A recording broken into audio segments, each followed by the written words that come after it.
মাঠ কিন্তু একটা ম্যাশিং প্লেয়ার তৈরি করা। আর দেখেন তামিম মাত্র আসছে, এখন তামিমের আগে যারা আছে তারাও মাত্র আসে। এখন তাদের বইলা যদি এত বড় একটা প্রেশার দিয়ে দেন, আপনি পারবে না। নতুন বোর্ড আসছে, তারা একটা বসে একটা মিটিং করবে, তারপর আমাকে জানাবে যে কবে আমি জয়েন করব। না, আমার নিজস্ব কোনো টিম থাকবে না। বিসিবি যেটা চিন্তা করবে যে না, ওখানের অভিপ্রায়ের দরকার, আমি ওখানেই কাজ করব। আর দেখেন এটা তো সমস্যাটা, আমরা যখন কত যদি মনে করেন 40 বছর আগের কথা বলি বা 35 বছর আগে, তখন থেকে মাঠের সমস্যা ছিল। আগে যেমন আরেকটা মাঠ ছিল আবানি মাঠটা, ওটাও তো কিন্তু শেষ হয়ে গেছে। বাট আপনি এখন বিসিবির সবচেয়ে বড় হলো দায়িত্বটা নিতে হবে যে এত পয়সা আছে আলহামদুলিল্লাহ, আপনার মাঠ তৈরি করতে হবে, মাঠ কিনতে হবে, জায়গা কিনতে হবে, নিজস্ব মতন একটা মাঠ বানাতে হবে। আপনি যদি মাঠ না থাকে, আপনি মাঠে যদি মাঠ না থাকলে কিন্তু আপনার প্লেয়ার হবে না। আর প্লেয়ার যখন হবে, মাঠ দরকার পড়বে। তো মাঠ কিন্তু একটা, আমি বলবো যে মাঠ কিন্তু একটা ম্যাশিং প্লেয়ার তৈরি করা। তা আপনি যদি মাঠ না থাকে, আপনি প্লেয়ার পাবেন না। আমাদের ওখানেও আমি যখন ফারুক ভাই প্রেসিডেন্ট ছিলাম, ফারুক ভাইকে কিছু জায়গা দেখিয়েছিলাম কেরানীগঞ্জে, ওই হামিদুর রহমান স্টেডিয়ামের পাশে প্রচুর জায়গা আছে। তো মোটামুটি তারা ছিল, এখনও জায়গা আছে। তো এখন তো ওখানে সস্তা জায়গা, যদি এখন কিনে ঢাকাতে এখানে কত দূর, ওখানে কিন্তু একটা নতুন শহর হচ্ছে, ঝিলমিল হচ্ছে, আর পাশে অনেক প্রজেক্টের বিল্ডিং উঠতেছে। তাই আমি মনে করি যে এইসব জায়গাগুলো সস্তা পাবে, বা আরও অন্য জায়গা যে খুঁজে যদি মাঠের জন্য প্রিপারেশনটা নেয়, আমি মনে করি যে এটা ভবিষ্যতের জন্য ভালো হবে। যেটা আপনি বললেন যে ভবিষ্যতে মাঠ না থাকলে প্লেয়ার কোথা থেকে, তা আপনি মাঠ না থাকলে প্লেয়ার পাবেন কোথা থেকে? আর দেখেন ওই মাঠের পাশেই আরও অনেক জায়গা আছে। তারপরে আপনার কি বলে খাদ জমিও অনেক আছে ওখানে। যদি আমি যে টিওনো আছে কোনাখোলার, আমি তার সাথে আলাপ করছি, আমি বললাম যে এইভাবে। তবে ফারুক ভাই কিন্তু কয়েকবার লোক পাঠিয়েছিল, যে কি বলে আতিক ভাইকে, যে বোর্ডের যে কে আতিক ভাই নাকি বাতেন ভাই, বাতেন ভাই কিন্তু ইঞ্জিনিয়ার নিয়ে কয়েকবার দেখে আসছে, বলছে রোহিত ভাই একদম পারফেক্ট মাঠ আছে, এখানে আমরা 2-3টা মাঠ বানাতে পারবো, আর কিছু বিল্ডিং করবো, যে বাচ্চারা একাডেমি থাকতে পারে, একটা মোটামুটি একটা ভালো।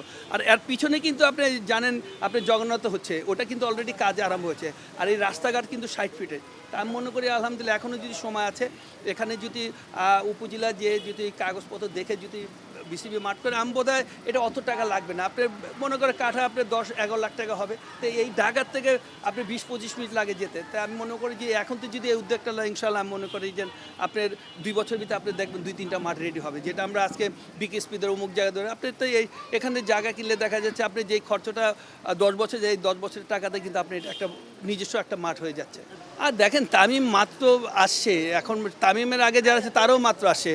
এখন তাদের বইলা যদি এত বড় একটা প্রেশার দিয়ে দেন, আপনি পারবে না। কারণ যদি যখন আমি কাজ করব 1-2 বছর যাবে, তখন আমার দেমাকে খুলবে, বা আমার যারা আমার সাথে থাকবে তারা একটা সহযোগিতা দেবে, তখন কিন্তু হবে। আমি একা যদি একটা উদ্যোগ নিয়ে হবে না। যখন আমরা 10 জন মিলে একটা উদ্যোগ হবে, ইনশাল্লাহ মনে করি এই কাজটা হবে।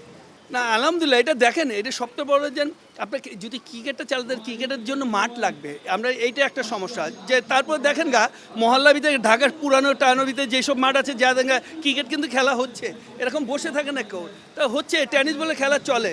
বাট তারপর আমি বলবো যে এই বাচ্চাদের তো আপনারা একটা টার্গেট করতেছেন, এই বাচ্চারাতে আজকে মনে হয় যদি এখানে 200 বাচ্চা খেলে, 200 বাচ্চা যদি 10টা প্লেয়ার তৈরি করতে পারেন, তো এদের কিন্তু ওই সুযোগটা দিতে হবে।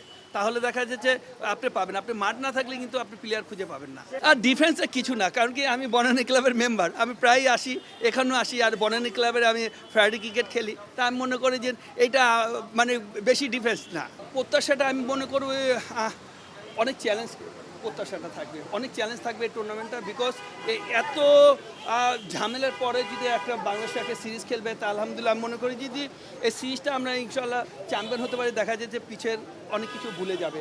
তাহলে দেখা যায় এই সিরিজটা দেখা যায় প্লেয়ারদের অনেক কনফিডেন্স দেবে, যারা অফিসিয়াল নতুন আসতেছে তাদের অনেক কনফিডেন্স আসবে। আলহামদুলিল্লাহ আমি তো সবসময় বসে থাকি, যে কোনো মানুষের একটা টার্গেট করে যে রিটায়ারের পর সে কী করবে, নিশ্চয়ই তো কিছু একটা করতে হবে। তো তারা ইনশাল্লাহ অনেকদিন পর আমাকে অফার দিয়েছে, তো আমি এখনও আছি ওভাবে। তো এখন দেখাচ্ছে যে যারা ছিল আগে চলে গেছে, এখন নতুন বোর্ড আসছে, তারা একটা বসে একটা মিটিং করবে, তারপর আমাকে জানাবে যে কবে আমি জয়েন করব। না, তারা বলছে যে কোনো টিমে, আমার নিজস্ব কোনো টিম থাকবে না, তারা যে ডিপার্টমেন্টে দিবে সেই ডিপার্টমেন্টে কাজ করবো ইনশাল্লাহ। আমি মনে করি যে ওটা আগে আমার কথা হলে আমি কাজ করি, তারপর চিন্তা ভাবনা করবে। আর দেখেন ওই তো মেন জিনিসটাকে, ওর চেয়ারে বসে থাকা অভ্যস্ত না, ওই কিন্তু মাঠের প্লেয়ার, বা মাঠের দিমাগটা অনেক বড়, বাট চেয়ারের দিমাগটা কিন্তু আলাদা একটা। বাট আমি মনে করি কাজের তো কোনো শেষ নাই আর শিকারও কোনো শেষ নাই। যারা পুরনো আছে তাকে যদি তারা যদি যেই আসে তারা যদি তাদের হেল্প করে, তাই মনে করি যে দেখা যায় খুব সহজভাবে সব কিছু দেখা যায় যে নিজের আয়ত্তে নিতে পারবে। আর যদি মনে করে যে না, কেউ যদি মনে করে আমি এই চেয়ারটা বসি, এই চেয়ারটা কত স্ট্রং এটা জানতে হবে, তা ওই চেয়ারটার কাজটা কি এটা জানতে হবে, ওই চেয়ারটার ধরনটা কি থাকবে এটা জানতে হবে। তা আমি মনে করি যে আপনার একটা স্পোর্টসম্যান আর একটা বোর্ড প্রেসিডেন্ট একটু ডিফারেন্স থাকবে, বাট ওটা ডিফেন্স কাজটা যদি যারা জড়িত আছে তারা যদি সহজভাবে নেয়, তার মনে করি খুব সহজ হবে। হ্যাঁ, এমনি কথা হচ্ছে জাস্ট এখন তো বোর্ড প্রেসিডেন্ট বসে নেই, তো হতে পারে যে না, আজকে এই সপ্তাহ না হলে নেক্সট উইকে বসবো ইনশাল্লাহ। তারা বলছে আমরা 2-3 দিনে জানাবো।